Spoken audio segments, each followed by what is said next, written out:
그의 유일하신 아들 우리 주 예수 그리스도를 믿습니다. 그는 성령으로 잉태되어 동정녀 마리아에게서 나시고 본디오 빌라도에게 고난을 받아 십자가에 못 박혀 죽으시고 장사된 지 사흘 만에 죽은 자 가운데서 다시 살아나셨으며 하늘에 오르시어 전능하신 아버지 하나님 우편에 앉아 계시다가 거기로부터 살아있는 자와 죽은 자를 심판하러 오십니다.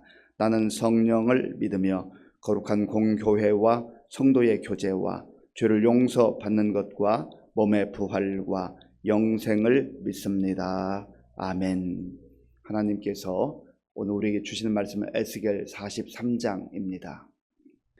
그 후에 그가 나를 데리고 문에 이르니 곧 동쪽을 향한 문이라.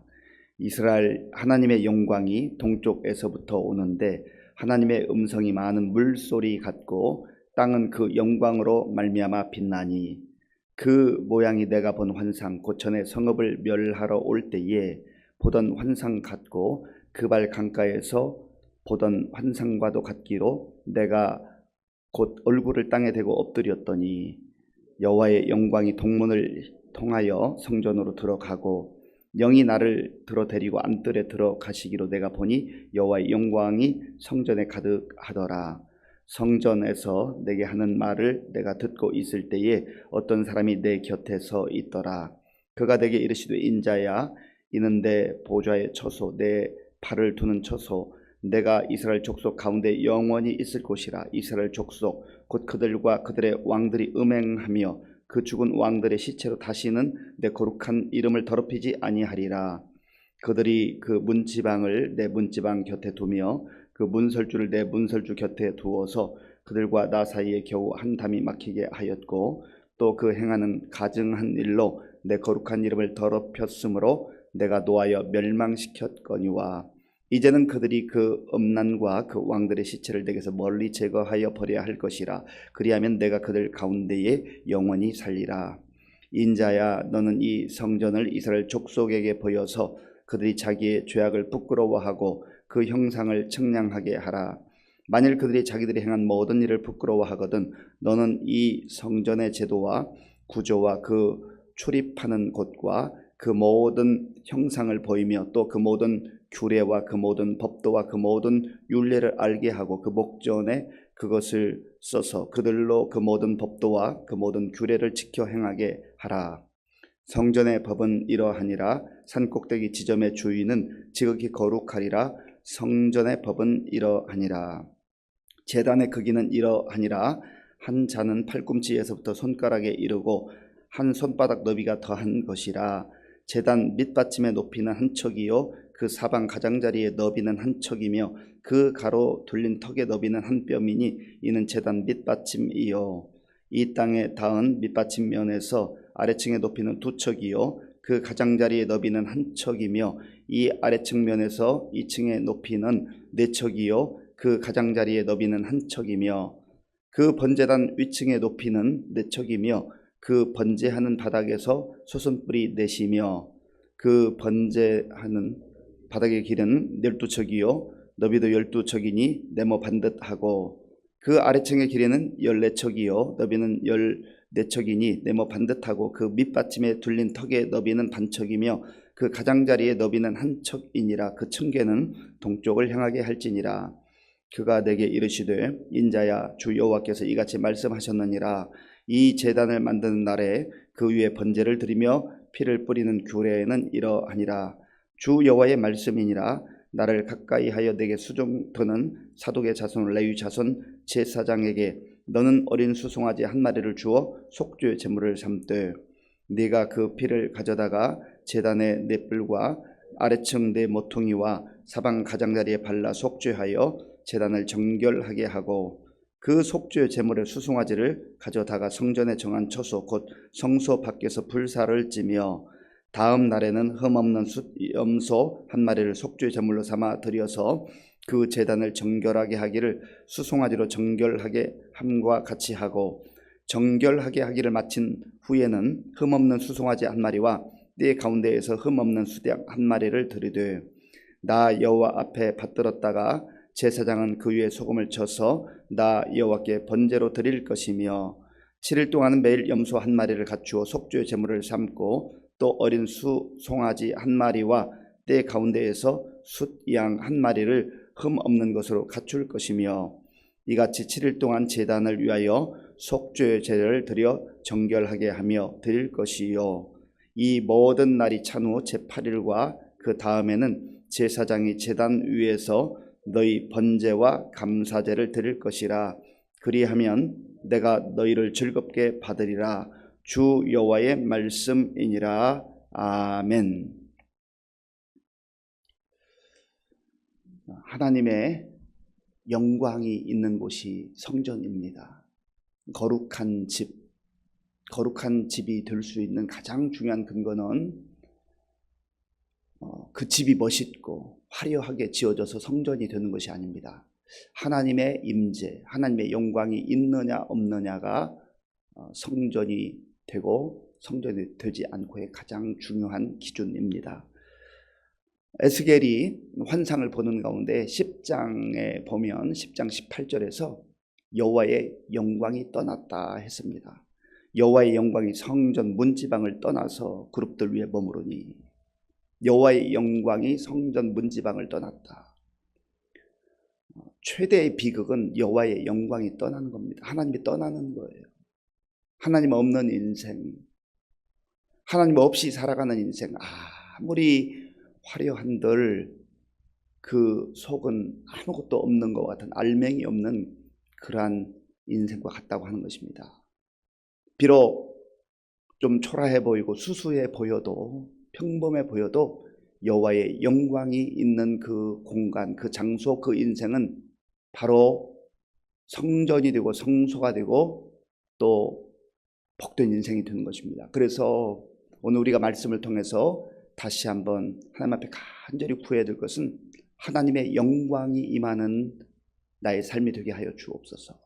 우리가 이 많은 사람들 속에서 함께 살아가잖아요. 예수님 믿고 하나님 자녀로 살아도 때로는 우리의 삶이 평범하기도 하고 때로는 세상 사람들과 비교해 보면 초라해 보일 때도 있어요. 그럴 때마다 속상하고 힘들 때가 있지만 그러나 겉으로 보이는 그 모습이 중요한 것이 아닙니다. 내 인생 가운데 내 10년 가운데 여호와의 임재가 있는가, 여호와의 영광이 있는가. 삼손이 얼마나 대단하게 쓰임 받았습니까? 아주 힘센 장사, 세상에서 가장 힘센 그 장사의 모습 아니었습니까? 그런데 여호와의 영이 떠났어요. 여호와의 영이 떠났는데 그때도 자기 어떤 힘을 가지고 뭔가 해보려고 했지만 여호와의 영이 떠난 것을 알지 못했다. 외형적으로는 여전히 같은 모습이에요. 장사의 모습이에요. 대단한 모습이에요. 삼손도 자기 자신도 그렇게 생각했어요. 지난번까지는 힘쓰면 됐거든요. 그런데 여호와의 영이 떠난 것을 몰랐어요. 그러다 보니까 그는 비참한 신세로 전락하고 말았지 않습니까? 마찬가지예요. 우리의 내면 속에 우리의 인생 가운데 하나님의 영광이 있는가? 하나님의 임재가 있는 그러한 인생인가 하는 것이 중요한 것이죠. 그리고 또한 우리의 마음속에 늘 여호와의 영광을 사모하고 여호와의 임재를 사모하는 그 마음이 중요하다는 것입니다. 그런데 오늘 말씀에 보면 하나님의 영광이 돌아와요. 영광이 다시금 성전으로 들어옵니다. 자, 본문 1절 2절 우리 함께 읽겠습니다. 그 후에 그가 나를 데리고 문에 이르니 곧 동쪽을 향한 분이라. 이스라엘 하나님의 영광이 동쪽에서부터 오는데 하나님의 음성이 많은 물소리 같고 땅은 그 영광으로 말미암아 빛나니. 아멘. 떠났던 하나님의 영광이 동쪽 문을 향하여 들어오는데 그 모습이 얼마나 찬란한지 인간의 언어로 다 표현할 수가 없다고 하는 겁니다. 2절에 보면 이스라엘 하나님의 영광이 동쪽에서부터 오는데 회복되는 거죠. 지금 가시적으로는 현실적으로는 여전히 에스겔은 포로 생활 중에 있고 자기 나라는 망했고 1200여 킬로 떨어진 그 예루살렘 성전은 무너졌어요. 회파됐어요. 그런데 하나님께서 보여주시는 새로운 성전, 그 동쪽 문에서 여호와의 영광이 들어오기 시작했다. 회복의 그러한 시작을 말하는 것이죠. 하나님의 음성이 많은 물소리 같고, 하나님의 음성이 많은 물소리 같고. 제가 아프리카에서 가봤던 그 빅토리아 폭포라고 있습니다. 빅토리아 폭포. 리빙스턴이 발견했는데요. 그 당시 왕이었던 빅토리아 여왕의 이름을 붙여서 빅토리아 호수라고 했습니다. 폭포라고 했습니다. 거기를 한번 가본 적이 있어요. 그 장엄함에 얼마나 압도되는 거예요. 야, 하나님의 작품이구나. 하나님의 작품이구나. 제 아내는요, 거기 갔는데 저는 뭐 잘 몰랐는데 나중에 그러더라고요. 얼마나 그 장엄함이 대단한지 울었다. 눈물이 나오더라고요. 야, 하나님의 영광이 많은 물소리 같다는 게 이런 것이구나. 자연의 그 정말 장엄함, 그것은 단순히 자연만이 아니라 그것을 만드신 하나님의 장엄함이죠. 그 앞에서 그저 입 벌리고 아무 말도 할 수가 없어요. 대단합니다. 하나님의 음성이 많은 물소리 같았다. 그런 장엄함이에요. 그것과 비교할 수 없는, 그건 그저 인간의 언어로 표현한 장엄함이지만 그런 하나님의 영광이 성전으로 들어오기 시작했다는 겁니다. 그 땅은 영광으로 말미암아 빛나니, 이것은 햇빛과 비교할 수 없는 그 찬란한 빛의 찬란, 하나님의 영광의 빛이 비추이는 그 찬란함. 그래서 하나님의 나라에는요, 햇빛이 쓸데없다. 햇빛이 쓸데없는 하나님의 영광이 비추인다. 그 정도로 하나님의 영광은 대단하고 장엄한 것입니다. 그러한 주의 영광이 이제 성전 안으로 들어왔다는 겁니다. 우리가 정말 우리의 인생을 이 광야와 같은 세상 속에서 힘있게 능력있게 사는 비결이 거기 있어요. 지금 여기서는 에스겔을 통해서 눈에 보이는 그런 예루살렘 성전의 새로운 모습을 보여주셨지만, 예수님이 성전 되신 예수님, 빛이신 예수님께서 또한 연약한 우리들 심령 속에 들어오실 때 우리가 성전이 되는 거예요. 성전. 바울이 바로 이걸 말하고 있는 겁니다. 하나님의 성령이 너희 안에 거하심으로 너희가 하나님의 성전인 것을 알지 못하느냐.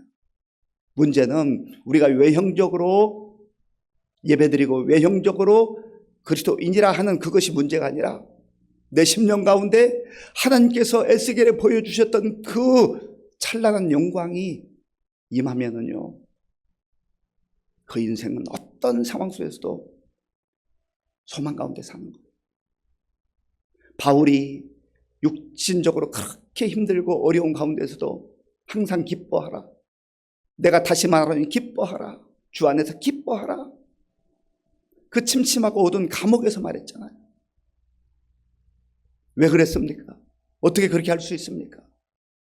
주의 영광이 그의 심령 가운데 임했을 때 그가 처한 장소가 감옥임에도 불구하고 그 환경의 문제를 극복하는 것이죠. 3절부터 5절까지 제가 읽겠습니다. 그 모양이 내가 본 환상 곧 전에 성읍을 멸하러 올 때 보던 환상 같고 그 발 강가에서 보던 환상과도 같기로 내가 곧 얼굴을 땅에 대고 엎드렸더니 여호와의 영광이 동문을 통하여 성전으로 들어가고 명이 나를 들어 데리고 안뜰에 들어가시기로 내가 보니 여호와의 영광이 성전에 가득하더라. 아멘. 이게 진짜 성전이에요. 건물이 화려하고 인테리어가 잘 돼 있고 뭐 다른 장식이 잘 돼 있는 것, 그것이 문제가 아니에요. 그래서 우리가 개인적으로 또 우리 교회를 위해서 기도할 때, 하나님, 우리 교회 가운데 주의 영광이 이와 같이 임재하기를 원합니다. 그래서 이 주의 영광이 임할 때 우리가 예배 가운데 그 하나님 만나게 되고 그 하나님의 영광에 압도되고 그 영광의 빛을 비추게 될 때 어두웠던 세상, 캄캄했던 나의 앞길 환하게 비추어 보이면서 이제 일어나서 힘있게 담대하게 나아가게 되는 것이죠. 저 여러분들 가운데 어두웠던 심령, 참으로 캄캄했던 그 심령 가운데 이 찬란한 여호와의 영광의 빛이 비추어서 다시금 일어나서 오늘도 그 주님과 동행하며 담대하게 승리하는 삶을 사실 수 있기를 바랍니다. 이게 진짜 그리스도인의 영광스러운 모습입니다. 그리고 하나님께서는 이제 에스겔에게 그 장소를 보여주시면서 이곳이 내 처소다 그렇게 말씀합니다. 자, 보면 7절 말씀, 우리 7절 함께 읽겠습니다. 그가 내게 이르시되 인자야, 이는 내 보좌의 처소, 내 발을 두는 처소, 내가 이스라엘 족속 가운데 영원히 있을 곳이라. 이스라엘 족속 곧 그들과 그들의 왕들이 음행하며 그 죽은 왕들의 시체로 다시는 내 거룩한 이름을 더럽히지 아니하리라. 아멘. 왜 성전이 무너졌고 왜 여호와의 영광이 떠났었는가? 그것은 그들이 이 하나님을 등지고 떠나서 우상을 숭배하고 또 우상을 숭배하면서 자기들의 욕망을 채우는데 급급했기 때문에 그렇습니다. 그 당시에도 여전히 이스라엘 백성들이 하나님을 섬긴다고 했어요. 그러나 그저 껍데기만 남아있지 진실로 그들의 마음속에 이 하나님의 영광을 사모하며 갈망하며 온전한 예배자로 나아가지 못했다는 것이죠. 그때 하나님께서 말씀하십니다. 그들이 음행하며 죽은 왕들의 시체를 거기에 두고 내 거룩한 이름을 더럽혔다. 음행했다라고 하는 것은 여기서는 두 가지입니다. 영적 음행과 육적 음행. 영적으로도 타락하고 육적으로도 타락한 모습. 하나님을 떠나게 되면 타락합니다. 타락하면 썩어 문드러지고 냄새나고 추하고 그래서 하나님께 버림받을 수밖에 없는 것이지요. 육적 타락, 영적 타락이 포함된 거예요. 그리고 그 근저에는 우상 숭배가 있어요. 우상 숭배. 그러니까 하나님 없이 사는 인생 그렇단 말입니다. 거기에는 하나님의 영광이 머무를 수가 없어요. 그래서 그 모든 것들을 다 제거하고 이제 하나님의 영광이 다시 돌아와서 비추이고 이제 이스라엘 백성들의 삶 속에서 그 모든 더러운 것들을 다 떨쳐 버려야 한다는 것이죠. 그러한 주의 성도들이, 주의 백성들이 이 찬란한 여호와의 영광에 참여할 수 있다라고 하는 겁니다. 이 모습은 요한계시록을 통해서 보여주신 새 하늘과 새 땅의 그 아름다운 영광의 모습과도 흡사합니다. 그래서 이미 말씀드린 대로 에스겔의 환상을 통해서 보여주신 이 성전이 역사적으로 건축된 적은 없어요.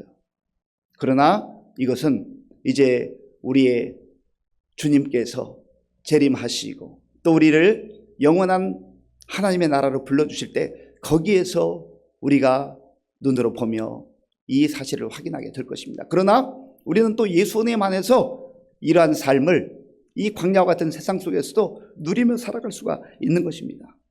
그런데 이때 중요한 것은 이제 이 영광을 사모하며 이 영광을 맛본 자들이 꼭 기억해야 될 것이 무엇이냐면 이제는 더러운 것들을 다 청산하고 하나님 말씀에 온전히 순종하며 살아야 한다는 것입니다. 자, 본문 11절 말씀 11절 말씀 제가 읽어보겠습니다. 만일 그들이 자기들이 행한 모든 일을 부끄러워하거든 너는 이 성전의 제도와 구조와 그 출입하는 곳과 그 모든 형상을 보이며 또 그 모든 규례와 그 모든 법도와 그 모든 율례를 알게 하고 그 목전에 그것을 써서 그들로 그 모든 법도와 그 모든 규례를 지켜 행하게 하라. 아멘.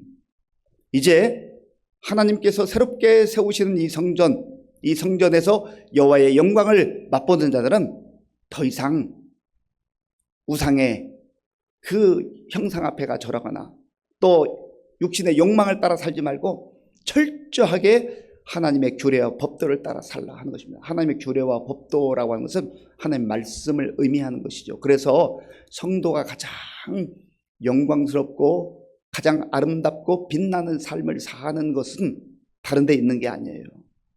하나님의 말씀에 순종할 때 거기에서 가장 아름답고 빛나는 삶의 그런 열매들이 나타나게 되는 것입니다. 그래서 하나님께서는 그 모든 규례를 지켜 행하게 하라. 지켜 행하게 하라. 말씀 따라 사는 그곳에 하나님의 영광이 다시 회복되고 또한 그 하나님의 은혜 가운데 정말 찬란하고 아름답고 빛나는 삶을 살게 되는 것입니다. 13절부터 계속해서 46장까지는 이제 하나님께서 회복된 여호와의 영광이 돌아온 성전에서 예배 드리는 그 새로운 예배에 대해서 말씀을 해주고 있습니다. 우리가 그런 의미에서 예배 드리는 것이, 예배 드릴 수 있다는 것이 얼마나 소중한가 하는 것을 깊이 깨달으시고, 그저 외형적으로 형식적인 예배가 아니라 예배 가운데 임재하시는 하나님의 임재를 경험하시고 하나님께서 우리 가운데 비추시는 그 찬란한 빛을 받아 험한 세상 속에서도, 어두운 세상 속에서도 갈 길을 방황하지 아니하고 우리의 길이요 진리요 생명이신 예수님 바라보며 담대하게 하나님의 백성으로 승리의 삶을 살아갈 수 있기를 간절히 바랍니다. 아버지 하나님, 감사합니다. 이스라엘의 우상 숭배와 또 타락한 삶으로 인하여서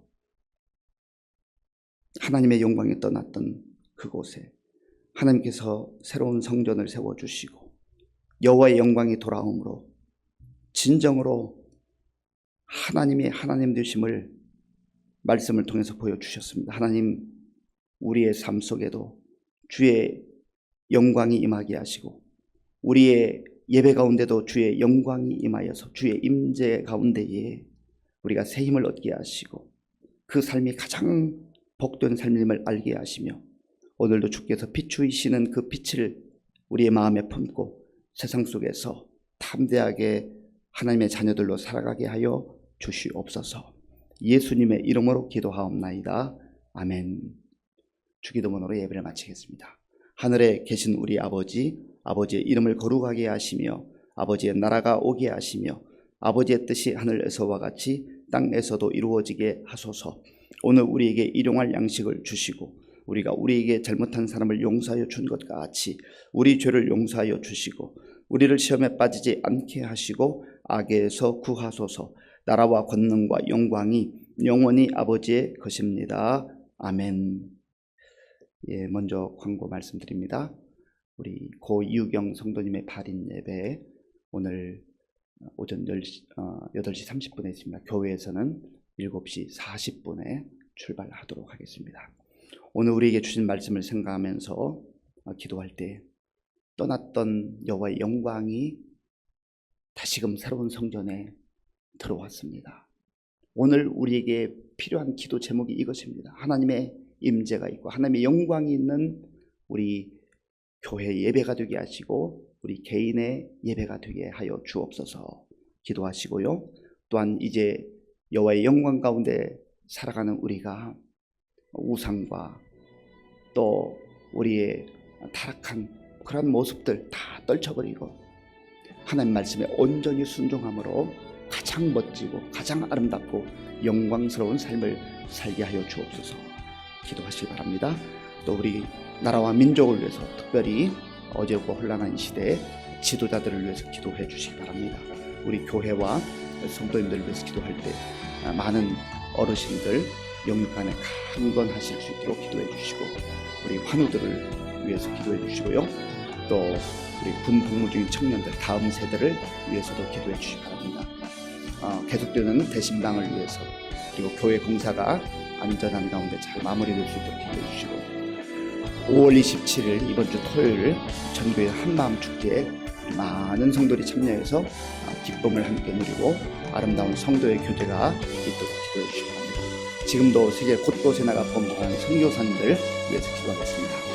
아버지 하나님 감사합니다. 하나님께서 오늘도 우리에게 새로운 날을 주시고 이 고요한 시간 먼저 하나님께 우리의 마음과 정성을 다하여 예배드리며 말씀 듣고 기도할 수 있도록 인도하여 주셔서 감사합니다.